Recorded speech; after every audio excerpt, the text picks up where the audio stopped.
বইয়ের মলাট চ্যানেলে আপনাদের স্বাগত। বন্ধুরা, আপনাদের জন্য পড়ছিলাম লেখক ও সাংবাদিক আবুল আসাদ রচিত সাইমুম সিরিজের অপারেশন তেল আবিব 2 বইটি। আজকে পড়ছি বইটির প্রথম সিজনের 9তম পর্ব। আশা করছি ভালো লাগবে, আর আপনাদের উৎসাহে বইয়ের বাকি পর্বগুলো দিতে আমি শক্তি পাবো। তাই লাইক, কমেন্ট, শেয়ার ও সাবস্ক্রাইব করে পাশে থাকবেন। ধন্যবাদ।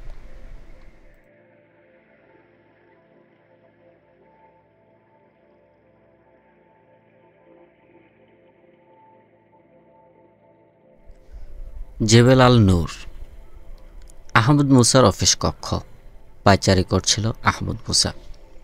সুন্দর প্রশস্ত কপাল তার কুঞ্চিত, তীক্ষ্ণ চোখ দুটি তার মনের গভীরে আত্মস্থ।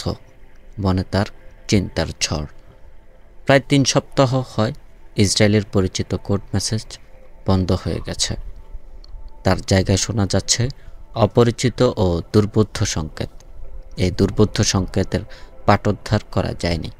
সাইমুমের সকল প্রচেষ্টা ব্যর্থ হয়েছে, কিন্তু স্পষ্ট বোঝা যাচ্ছে যে সংকেতগুলো ইসরায়েলের নতুন কোড মেসেজ।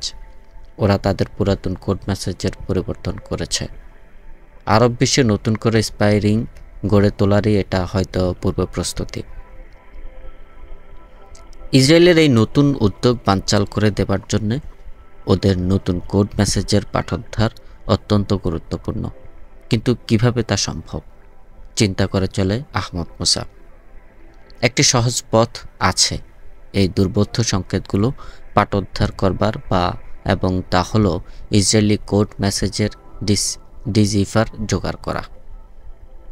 আহমদ মুসার চোখ উজ্জ্বল হয়ে উঠল এবং তার চোখে মুখে ফুটে উঠল স্পষ্ট সিদ্ধান্তের ছাপ। সে গিয়ে চেয়ারে বসে পড়ল। তাদের ডিজাইফার জোগাড় করতে হবে। টেবিলে রক্ষিত লাল টেলিফোনটি তুলে নিয়ে আহমদ মুসা রেডিও রুমে কামালকে ডেকে বলল, তেল আবিবে লাইন নিয়ে মাহমুদকে ডাকো, আমি আসছি। কথা শেষ করে টেলিফোনের রিসিভার যথাস্থানে রেখে দিয়ে আহমদ মুসা উঠে দাঁড়ালো। দ্রুত পদক্ষেপে এগিয়ে চলল সে রেডিও রুমের দিকে। রেডিও রুমে ঢুকতেই কামাল আহমদ মুসাকে সালাম জানিয়ে বলল, মাহমুদ ভাই আসছে জনাব। মাহমুদ। আহমদ মুসা ওয়্যারলেস সেটের সামনে গিয়ে বসল। মুহূর্ত কয়েকের মধ্যেই ওপার থেকে মাহমুদের কথা শুনতে পাওয়া গেল। সালাম ও কুশলাদির পর আহমদ মুসা বলল, ইসরায়েলিরা কোড বদলিয়েছে, লক্ষ্য করেছ? জি হ্যাঁ, ওপার থেকে বলল মাহমুদ। কি ভাবছ এ সম্পর্কে? আপনার নির্দেশের অপেক্ষায় আছে। হ্যাঁ শোনো, ওদের নয়া কোডের পাঠোদ্ধার করার সকল প্রচেষ্টা আমাদের ব্যর্থ হয়েছে। ওদের ডিজাইফার ছাড়া এর পাঠোদ্ধার সম্ভব নয়, সুতরাং ওটা তোমাকে জোগাড় করতেই হবে। বুঝেছি জনাব। যে কোনো মূল্যে বিনিময়ে ডিজাইফার আমাদের চাই মাহমুদ। বর্তমান মুহূর্তে এটাই আমাদের জন্য সর্বাধিক গুরুত্বপূর্ণ কাজ। দোয়া করুন জনাব, আমি এখনই কাজ শুরু করছি। আল্লাহ তোমাদের সফল করুন। খোদা হাফেজ। খোদা হাফেজ। আহমদ মুসা ধীরে ধীরে ওয়্যারলেস রুম থেকে বেরিয়ে এলো। সামনের গলিপথটি পেরিয়ে একটি উন্মুক্ত স্থানে এসে দাঁড়ালো। কাছেই পাহাড়ের একটি ছোট টিলা। আহমদ মুসা টিলায় উঠে একেবারে মাথায় গিয়ে বসল। চারিদিকে মাথা উঁচু করে দাঁড়িয়ে আছে পাহাড়ের উন্নত চূড়াগুলো। চারদিক নিস্তব্ধ, নিঝুম। দক্ষিণ পূর্ব দিকের আকাশের এক জায়গায় উজ্জ্বল হয়ে আছে। আহমদ মুসা বুঝল ওটা আম্মানের আকাশ। আকাশের দিকে মুখ তুল আহমদ মুসা। জ্যোৎস্নাহীন আকাশের তারাগুলো বেশ ভালো লাগছে দেখতে। একসময় আদম সুরতের পায়ের নিচে লুব্ধকে এসে আটকে যায় তার চোখ। ওর আলোতে যেন সূর্যের দীপ্তি। সূর্যের মতো চোখ বিদ্ধকারী তীক্ষ্ণতা ওতে নেই। আছে স্নিগ্ধতা, আছে প্রশান্তি। পলকহীনভাবে আহমদ মুসা চেয়ে থাকে ওর দিকে। লুব্ধক যেন নেমে আসে তার কাছে, একেবারে কাছে। লুব্ধকের দেশে পৌঁছে যায় আহমদ মুসা। লুব্ধকের দেশ থেকে সে ঊর্ধ্বে চেয়ে দেখল মিটমিটে তারার আলো ভেসে আসছে উপরের ঊর্ধ্বলোক থেকেও। আহমদ মুসার মনে প্রশ্ন জাগে, ওই তারার জগতের ওপারে আবার কি আছে? উত্তর এসে তার কানে বাজল, শূন্য, শূন্য, আদি অন্তহীন মহাশূন্য। সম্মুখে পশ্চাতে ডানে বামে উপরে নিচে সব দিকেই অন্তহীন মহাশূন্য। এই মহাশূন্যের নিকট অন্ধকারের তারকা সূর্যগুলো দীপশিখা জ্বালিয়ে রেখেছে।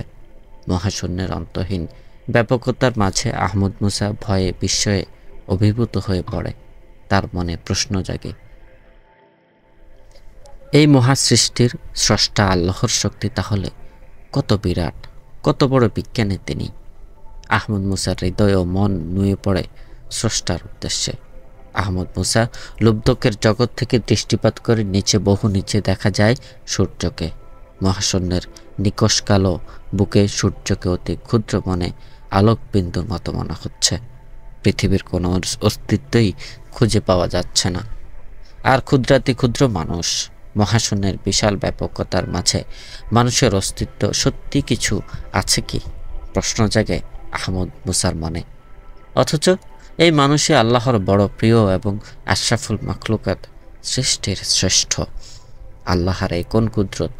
আবেগে উত্তেজনায় দুচোখ বেয়ে অশ্রু গড়িয়ে পড়ে আহমদ মুসার।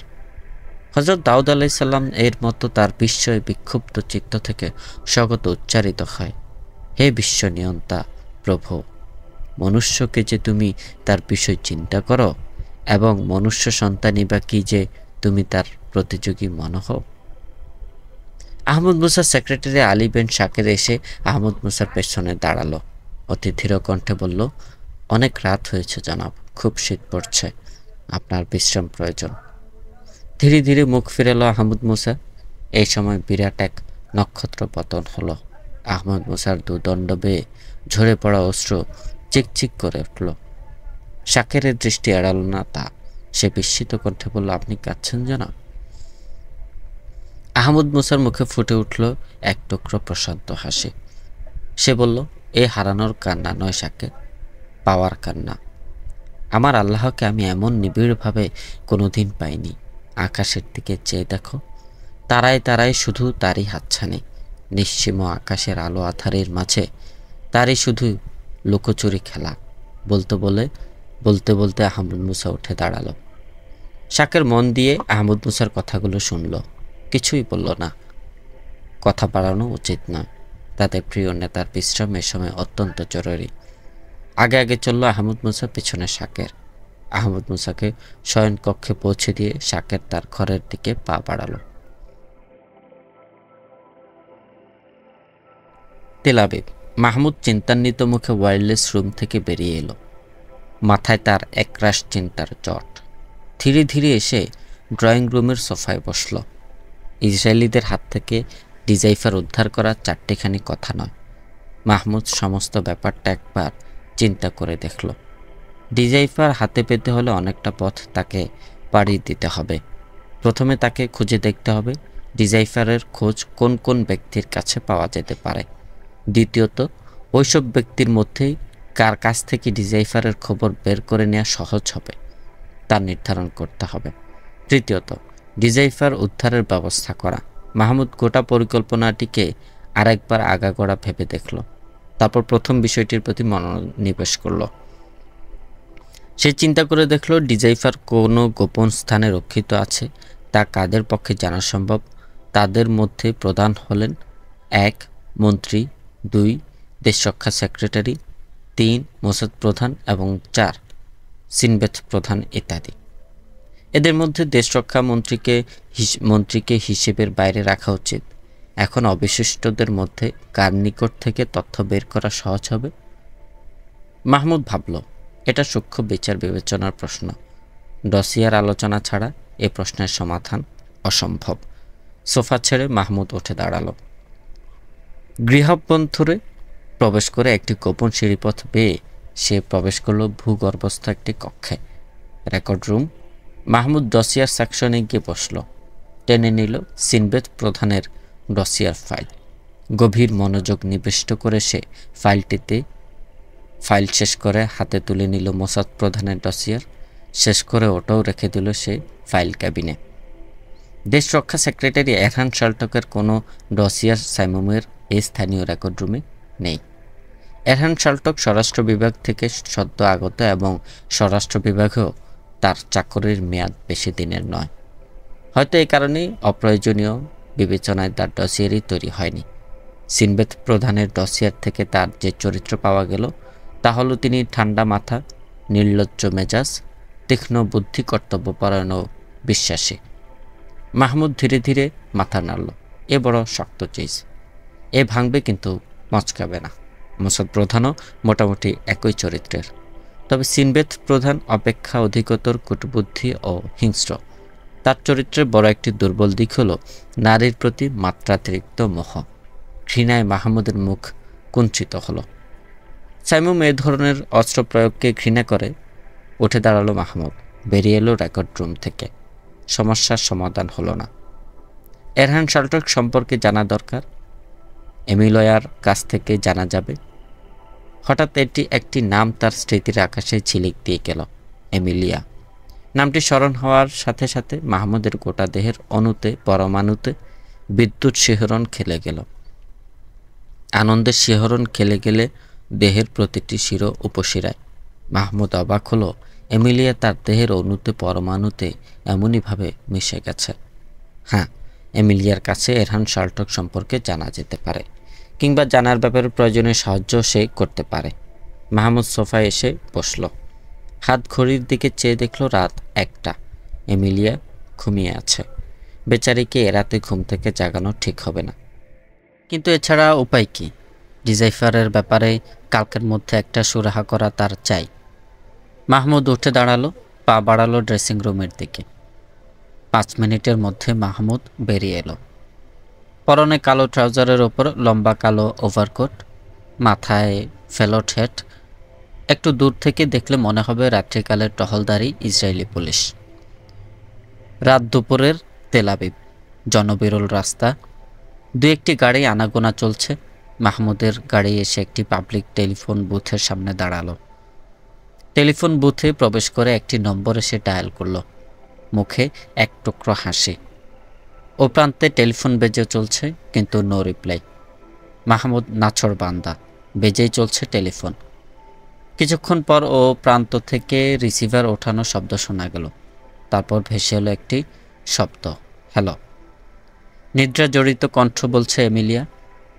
নিশ্চিত হয়ে মাহমুদ রিসিভার রেখে দিল, কোনো উত্তর না দিয়েই। রাগে বিরক্তিতে এমিলিয়ার সুন্দর মুখটি এমন কেমন হয়েছে মানুষ চক্ষেই আঁচ করতে পারল মাহমুদ।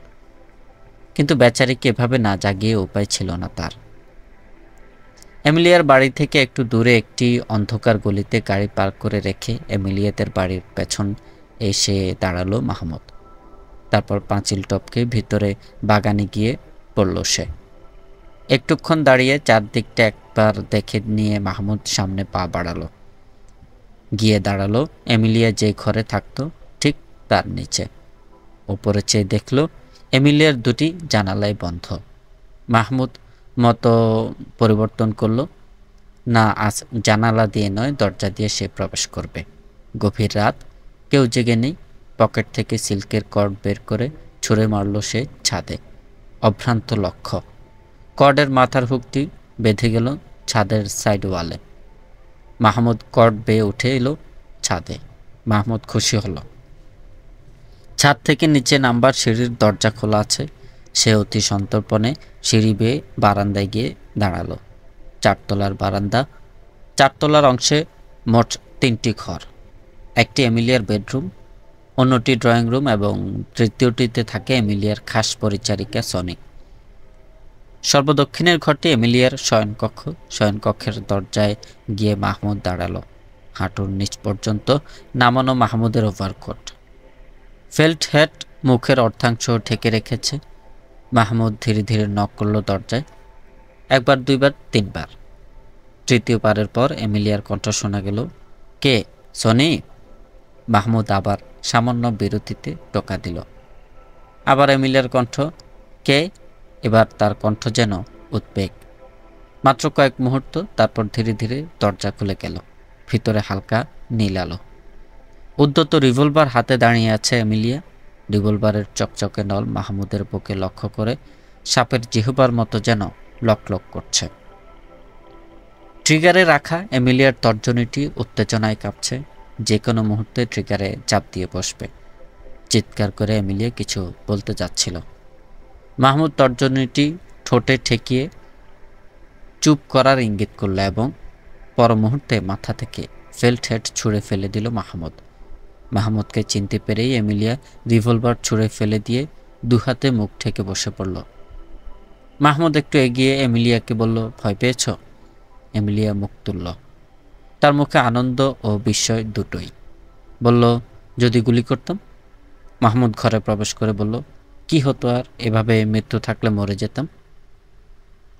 এমিলিয়া দরজাটি বন্ধ করে দিয়ে এসে মাহমুদের ওভারকোটের বোতাম খুলতে খুলতে বলল, ইস, তাহলে কি হতো? হতো আর কি, ডেভিড বেনগুরিয়ানের নাতনি তুমি। ভাবতে এক দুঃস্বপ্ন দেখেছিলে? না, আমি শুধু ডেভিড বেনগুরিয়ানের নাতনি নই। আমি আমি কথা শেষ না করেই থামল এমিলিয়া। মুখ তার আরক্ত হয়ে উঠেছে। বলল, ওই রিভলভারের একটি গুলি আমার বুকেও ঠুকত। কিন্তু নিয়ম তো এ নয় এমি। কেন? তোমার জীবনের মালিক তুমি নও, তোমার স্রষ্টা আল্লাহ। সুতরাং ইচ্ছা করলেই তুমি তোমার জীবনের উপর স্বেচ্ছাচার চালাতে পারো না, এ অধিকার তোমার নেই। কিন্তু ওই দুর্বিহ বেদনার ভার বহন করা, তবু তাই করতে হয়। শত দুঃখ বেদনার পারাবার পাড়ি দিয়ে আল্লাহর বান্দা হিসেবে তুমি তোমার জীবনকে সার্থক করে তুলবে, এটাই জীবনের স্বাভাবিক দাবি। বড় কঠিন এটা, কঠিন কিন্তু স্বাভাবিক। মাহমুদের গা থেকে ওভারকোট খুলে নিয়ে রেখে দিয়ে এমিলিয়া বলল, একটু বিশ্রাম নাও, তোমাকে খুব ক্লান্ত দেখাচ্ছে। বলে সে মাহমুদকে ইজি চেয়ারে এগিয়ে দিল। মাহমুদ বলল, তুমিও বসো। বসছি, বলল এমি। কিন্তু সে বসলো না। ইজি চেয়ারে পিছনে দাঁড়ালো এমিলিয়া।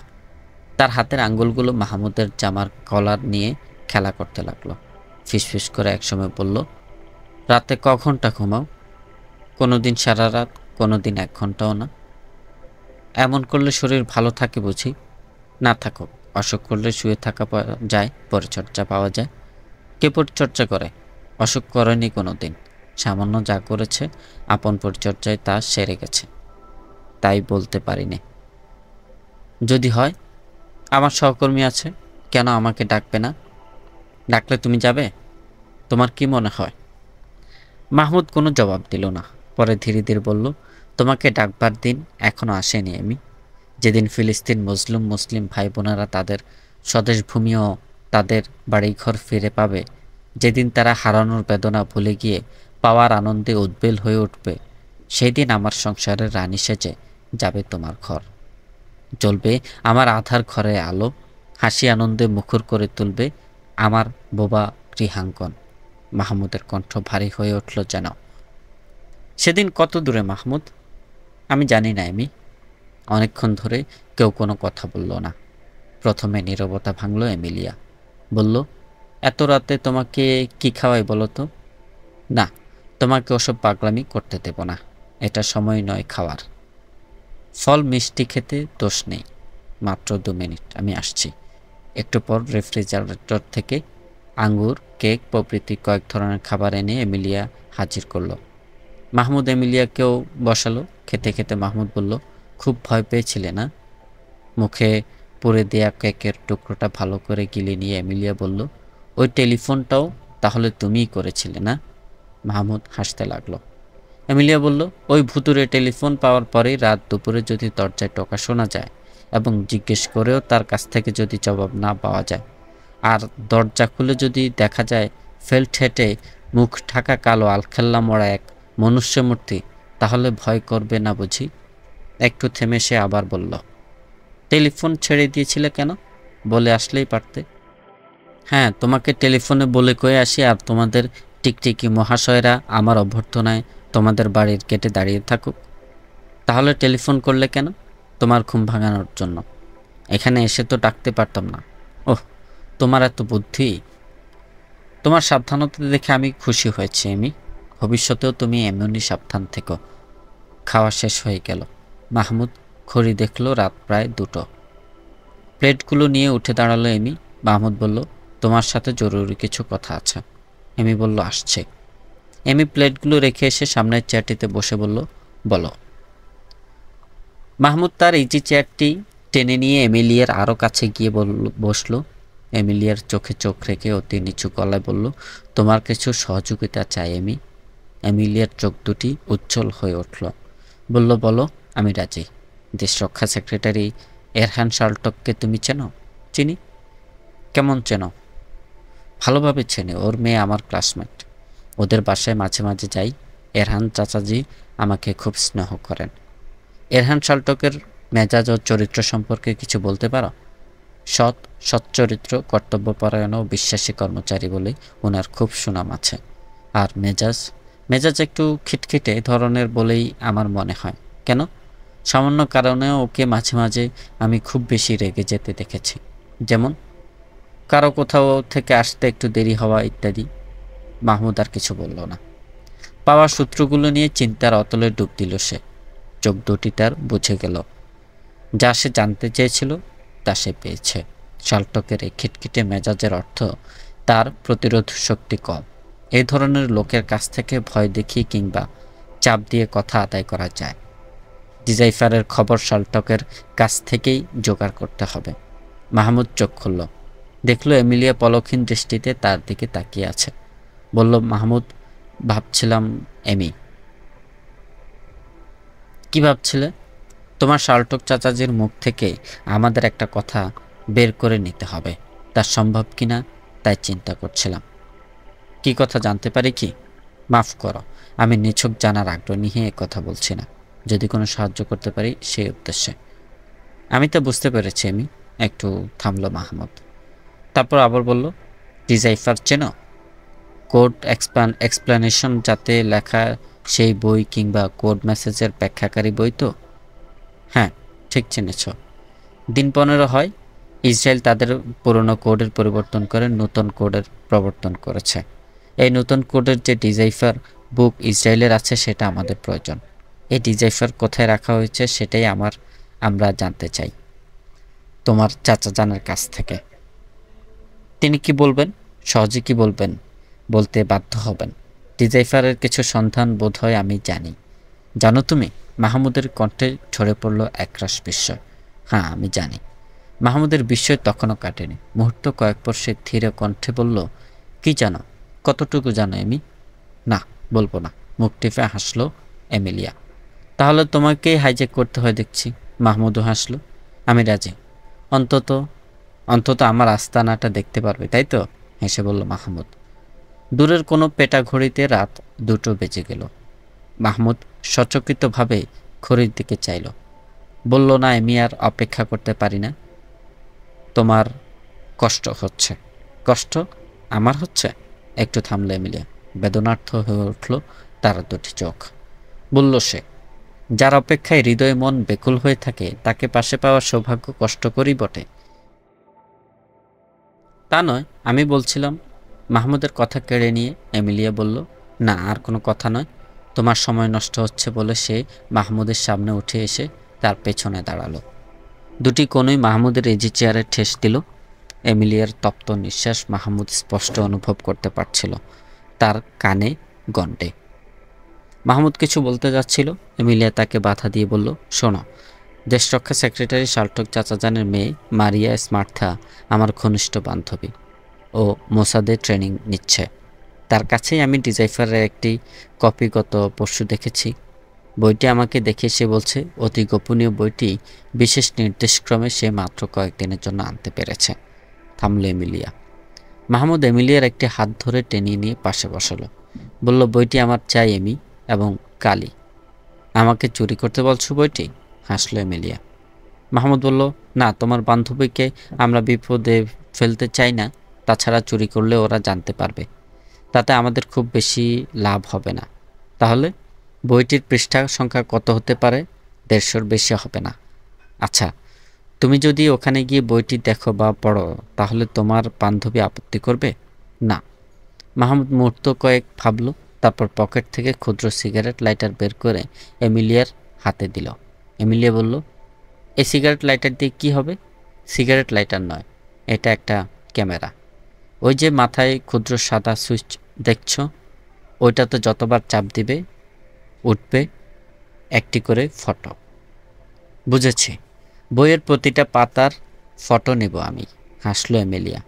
ঠিক, তোমার বান্ধবীর অলক্ষ্যে করতে হবে এ কাজ, পারবে না? তোমার নির্দেশ হলে এর চেয়েও কঠিন কাজ আমি করব, শান্ত ও দৃঢ় কণ্ঠে বলল এমিলিয়া। নির্দেশ নয় এমি, এটা আমার অনুরোধ, সকলের তরফ থেকে আমার এই অনুরোধ। আর জানো, এটা অন্যায়ও নয় এমি। ফিলিস্তিনের প্রকৃত ইহুদি বাসিন্দাদের বিরুদ্ধে আমাদের কোনো ক্ষোভ নেই, অভিযোগ নেই। বস্তুহারা মুসলিম ফিলিস্তিনেরা তাদের হারানো রাষ্ট্র ফিরে পেতে চায়, যেখানে নাগরিক হিসেবে ইহুদিদেরও থাকবে সমান অধিকার। আমি জানি মাহমুদ, বলো আমাকে কি করতে হবে। বলছি শোনো, এই একটি লাইটার ক্যামেরায় যা রিল আছে তাতে 50টি ফটো উঠবে। এই ধরনের আরও 2টি ক্যামেরা আমরা তোমাকে পৌঁছাবো। এখন বলো তোমার পরিকল্পনা কিভাবে এগোবে। তুমি যেমন বলবে, আমি তোমার মূল কর্তব্য বলে দিয়েছি। এখন তোমার নিজের বুদ্ধির উপর নির্ভর করে কাজ করতে হবে। কোনো অবস্থাতেই তোমাকে ধরা পড়া চলবে না। একান্তই যদি কোনো প্রতিকূল পরিস্থিতির সৃষ্টি হয়, তাহলে লাইটার ক্যামেরার নিচের তলায় একটি লাল সুইচ আছে, ওটাতে চাপ দিয়ে গোটা ক্যামেরাটাই জ্বালিয়ে দিবে। বুঝেছি। তুমি যে ক্যামেরাটি পেলে ওটা 1 নম্বর, 2 এবং 3 নম্বর কাল পাবে, ক্রমিক হিসাবে ব্যবহার করবে। আচ্ছা, কাল কখন যেতে পারবে স্মার্টদের ওখানে? সকাল 9টায় যাব। সকাল ঠিক 8টায় তোমাদের বাড়ির গেটে ফুল বিক্রেতা আসবে, তার কাছে থাকবে সুন্দর সুন্দর ফুলের তোড়া। তুমি 2টি তোড়া কিনে নিবে। তারপর কি করতে বলবো? হেসে বলল মাহমুদ। ফুলের তোড়া ভেঙে ক্যামেরা দুটো বের করে নেবে। কিন্তু ফুলের তোড়া কি ভাঙতে ইচ্ছে করবে? এমিলিয়া আবার হাসল। ভাঙতে হবে না, মাঝখানে মাত্র একটি ফুল তুললেই ক্যামেরা পেয়ে যাবে। থামল মাহমুদ। তারপর বলল, আবার তুমি কখন ফিরতে পারবে সেখান থেকে? ঠিক করে তো বলা কঠিন, বিকেলের আগে তো নিশ্চয়ই। তাহলে কালকেই কিন্তু আমাদের ক্যামেরা ফিরে চাই। তুমি আসবে নিতে? আসতে বলো। বলতে কি তা পারবো? ব্যক্তিগত ভালো লাগা না লাগার মূল্য কি আছে তোমার? এমিলিয়ার কণ্ঠ ভারী শোনাল। মাহমুদ এমিলিয়ার চোখে চোখ রাখল। এমিলিয়ার চোখ নামিয়ে নিল। মৃদু হাসল মাহমুদ। তারপর বলল, জাতীয় কর্তব্য যেখানে মুখ্য হয়ে ওঠে, ব্যক্তিসত্তা সেখানে অবশ্যই গৌণ হয়ে পড়ে, কিন্তু সম্পূর্ণভাবে তা যে মুছে যায় না, একথা আজ আমি মর্মে মর্মে অনুভব করছি। জাতীয় দায়িত্বের শত কাজের ভিড়েও আমি তোমার কথা ভাবতে ভালো লাগে। যখন তোমার কাছে আসার প্রশ্ন ওঠে, তখন মন নেচে ওঠে আনন্দে। আমার এই ব্যক্তিগত ভালো লাগাকে মূল্য না দিয়ে পারছি কই আমি? ব্যক্তিসত্তার এই দাবি কি অন্যায়? ব্যক্তি ও জাতীয় সত্তা উভয়েরই সমান মর্যাদা। একটি স্বার্থে অপরটিকে অস্বীকার করা যায় না। আমার বিশ্বাস, ব্যক্তিসত্তার দাবি যতক্ষণ জাতীয় নীতি নিয়মের সীমা লঙ্ঘন না করছে, ততক্ষণ সে দাবি অন্যায় নয়। থামল মাহমুদ। এমিলিয়া নীরব। মাহমুদ বলল, কথা বলছো না যে? খুব ভয় করে আমার, হয়তো কত অন্যায় করে যাচ্ছি। দেখো, ছোটবেলা থেকে নিজের ব্যক্তিগত ভালো লাগা না লাগাকে বড় করে দেখার শিক্ষা পেয়েছি, তাই ভুল ভ্রান্তিকে ক্ষমা করো। তুমি ইতোমধ্যে অনেক পরিবর্তন এনেছ।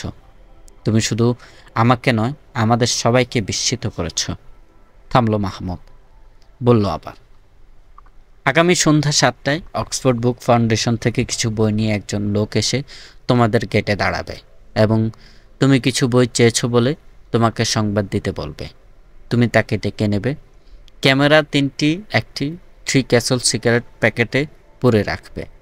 বুক ফাউন্ডেশনের প্রতিনিধি এসে বসার পর সেও একটি 3 ক্যাসল সিগারেটের প্যাকেট টেবিলে রাখবে।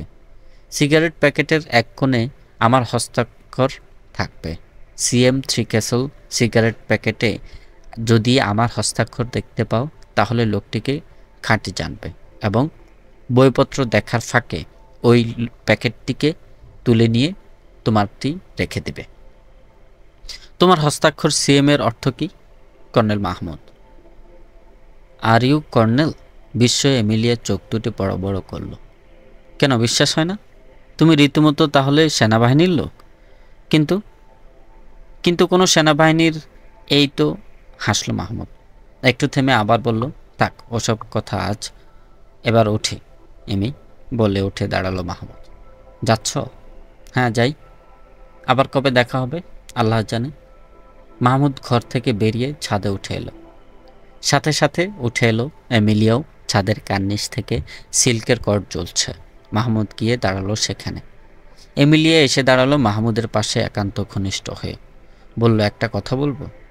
অন্তত তোমার টেলিফোন নম্বরটুকু পেতে পারি না? মাহমুদ মুহূর্ত কয়েক চিন্তা করে বলল, আমার অপারগতার কথা তো তুমি জানো আমি কথা দিচ্ছি আমি কখনো টেলিফোন করব না। শুধু আমি নিশ্চিন্ত থাকতে চাই যে প্রয়োজন হলে তোমার সাথে যোগাযোগ করতে পারবো। তোমার অনুরোধ রক্ষা করতে না পারা আমার জন্য বড় কষ্টের কিন্তু আমি অপারগ, তুমি সব জানো, আমাকে ক্ষমা করো তুমি। এমিলিয়া মুখ নিচু করে দাঁড়িয়েছিল, কোনো কথা বলল না, তেমনি মুখ নিচু করে দাঁড়িয়ে রইল। মাহমুদ ফিরে এমিলিয়ার মুখোমুখি দাঁড়ালো। ওর চোখে অশ্রু। বোধহয় অশ্রু গোপন করার জন্য এমিলিয়া দুহাতে মুখ ঢাকল। ভাবছিল এমিলিয়াকে টেলিফোন নম্বর দেয়া যায় কি না, কিন্তু ভেবে দেখল এমিলিয়াকে সকল সন্দেহের ঊর্ধ্বে হলেও এই ধরনের কাজ হবে সম্পূর্ণ নীতিবিরুদ্ধ। প্রিয়তমার চোখের পানিতে সে তার নীতি ও দায়িত্ববোধ বিসর্জন দিতে পারে না। মাহমুদ বলল, বড্ড খারাপ লাগছে বিদায়বেলা আজ তোমার চোখে অশ্রু দেখে গেলাম। এমিলিয়া একটু হেঁট হয়ে রুমালে দুটি চোখ মুছে নিয়ে সোজা হয়ে দাঁড়ালো। কোনো কথা বলল না। মাহমুদ বলল, আসি কথা দিয়ে যাচ্ছি, এরপর বাইরের কোনো টেলিফোন থেকে মাঝে মাঝে তোমার সাথে কথা বলবো বলে মাহমুদ দোলাইমান কর্ডের দিকে এগুলো। এমিলিয়া মাহমুদের একটি হাত চেপে ধরে বলল, কষ্ট নিও না, আমার দুর্বলতাকে ক্ষমা করো। মাহমুদ ফিরে দাঁড়ালো। এমিলিয়ার আনত মুখটিকে তুলে ধরে বলল, তাহলে হাসতে হবে বলে হাসতে লাগলো। জোর করে বুঝি হাসাবে তুমি? হেসে ফেলল এমিলিয়াও। কাঁদাবে যে হাসাবে তো সেই আসি। খোদা করুন আগামীকালের অপারেশনে তুমি সফল হও। খোদা হাফেজ বলল এমিলিয়া। মাহমুদ সিল্কের কর্ড ধরে ঝুলে পড়ল।